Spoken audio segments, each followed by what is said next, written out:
Hello,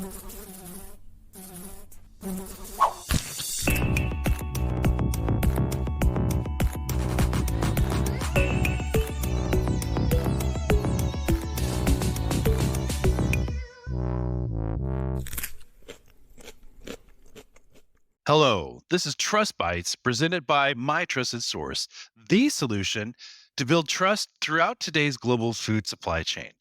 I'm Dr. Darin Detwiler, and in these next episodes, we'll be diving into deep discussions with our advisory board. One of our advisory board members is Pedro Ferro, and I'm really excited to be talking with him. Welcome, Pedro. Oh, thank you, Darren. I'm really excited to be here myself. We interact with people, we travel, we have conversations with those around us, and we often have the ability to speak with people whose experiences are not solely within our field. And this, I believe, is going to be one of those opportunities to bring your rich background into this conversation. But for those who might not know who you are, tell us just a little bit about yourself. Sure. Well, thank you. I have worked for 30 plus years in the automotive and commercial vehicle industry all over the world. I actually had the opportunity to live and work in places like China, in Europe, in Mexico. And my last job was CEO of a large brake manufacturing company that makes brake linings and brake shoes for commercial vehicle industry. And 5 years ago, I became independent, working with a private equity firm and also as a consultant. I specialize in complexity reduction in manufacturing, including supply chains, primarily global supply chains such as auto parts and truck components, right? So I have a little bit of experience in the food supply chain because I worked closely with WQS during the time of its sale, and I had the opportunity to see some practices in the supply chain and to compare that with the practices that are done in my world. So that's kind of my background in a nutshell. Well, thank you for sharing that with us. And, obviously there's comparisons that can be drawn between the two sectors there. One element that I can guarantee you will find in both is that idea of trust. I would love to start off by just simply asking you the question, how do you define trust? I would say that trust is something that you earn and acquire based on having multiple reliable experiences with something or someone. So, it's not something that comes out of hierarchy or comes out of status or it comes out of the position of the other party. I think it really comes only after you experience reliably, many times. I used to have a joke in my business. We used to say, we only trust in God. Everybody else brings data. That kind of tells you a little bit about our mindset, and nowadays it's very easy to confuse trust with data, with knowledge, with many things. Really, for me, it boils down to reliability, the outcome being what both sides have agreed to consistently over time, right? Well, we find ourselves talking in different circles from time to time. And I was recently talking with someone who described trust in that to trust yourself, you don't need evidence. And I can see that, right? But when you're trying to build trust, more transactional, if you will, with other people, you have to have that evidence, whether it's data or just that evidence to do that. And of course, this all takes so many different forms. There's people that trust is based on history, on experience, on feelings and opinions, and in some cases, smells.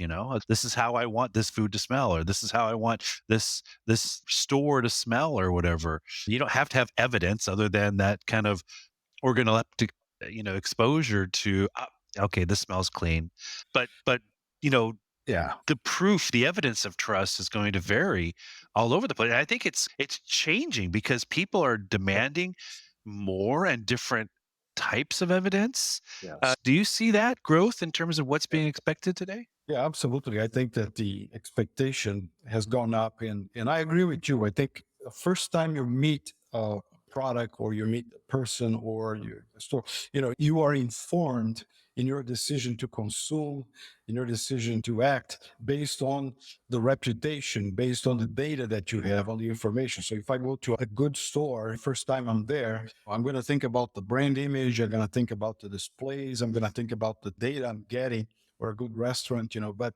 really, I don't think at that point I have trust in that chain, in that product, in that store. I think what I have is I am well informed.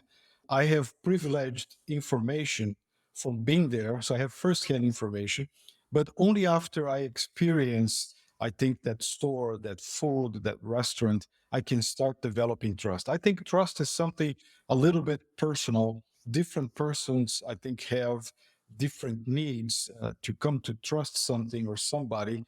Some people do it based purely on data. And nowadays it's pretty easy to assume that data is all you need.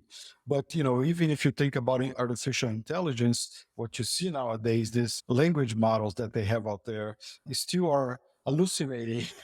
They're still not correct. They're not smart as you think, when sometimes you get disappointed by what they tell you and all that. So I think you have to really experience that by yourself, or you can develop that trust. But definitely, I think information data informs you, informs your decision, informs your strategy, but not necessarily creates the trust, in my opinion. Well, to build on that point, we could also add data that steers people away from the reality, or it gets in the way maybe of reality. I mean, ironically, with the automobile industry, there is literally a smell. The whole idea of the new car smell, the new car smell can be added.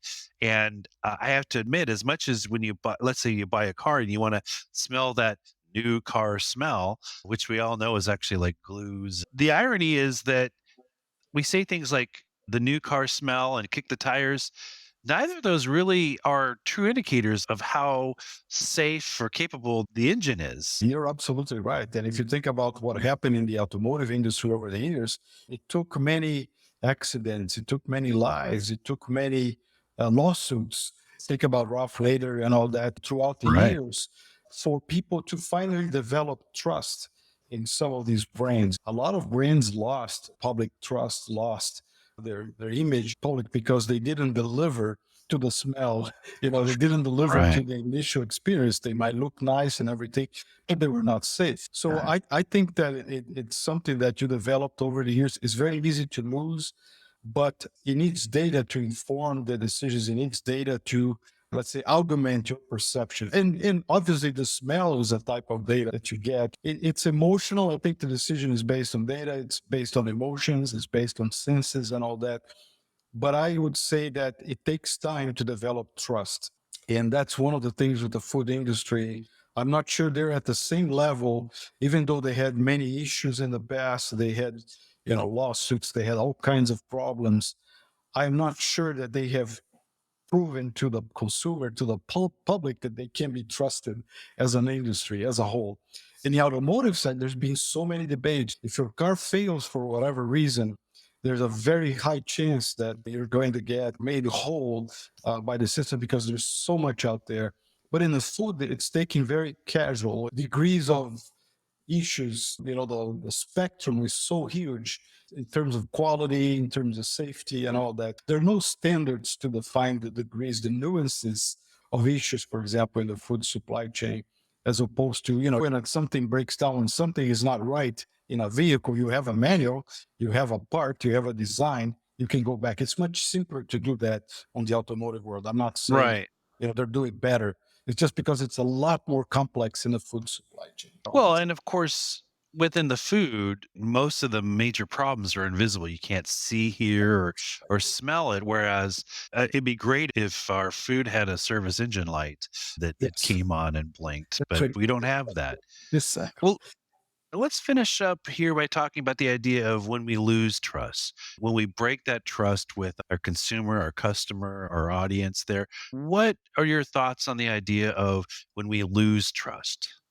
well, when you lose trust, I think that the reaction that you might have is, that has informed your strategy or decision going forward. You might create a barrier, a wall towards that issue that created a trust problem. And that may be unfair because you may not be delving, you're not be maybe understanding the nuances of what created that problem, but it creates an emotional blockage sometimes, especially on the consumer side. I think, you can see by the reaction that people have to different restaurants. You may find something really nice and someone may give it a 1 star or a 0 star, or if there's such a thing, for the same thing that you consider to be trustworthy and nice.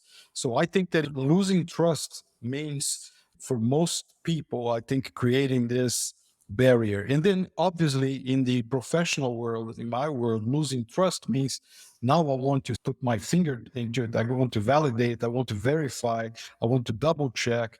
It's a different sense of responsibility there because there's money involved. Well, I would imagine there's some similarities in terms of if I'm a consumer and I lose trust with a food maker, a brand, or a restaurant or a grocery store, I'm going to lose my trust with everything associated with that store, with that Yeah. brand. And in the automobile industry, the idea of if I lose trust with an automaker, Yeah. I'm probably not going to buy anything from that maker ever again. But here's the difference. Sometimes you have a choice not to buy from the same automaker, but not always you have a choice. Sometimes you lose trust and you have to continue to transact with that brand. Many examples in the US. Do we trust the airlines, for example? Do we trust Right. CVS and Walgreens that they will give you good service? But we don't have any options. We have to continue to transact with this. That's why I say once you lose trust, you have to really verify, get more data to kind of inform your decisions and be a lot more, if you will, meticulous in going forward. Well, Pedro, thank you very much. And I'm looking forward to some future conversations. Thank you, Darin. Thank you so much Great. for the opportunity. I hope you found this discussion on trust and validation in the food supply chain enlightening. And I invite you to future episodes where we will continue to hear from our My Trusted Source Advisory Board members who will share their insights and experiences related to trust, communication, and validation in the food supply chain. Until next time, I'm Dr. Darin Detwiler for Trust Bites, presented by My Trusted Source. Trust Bites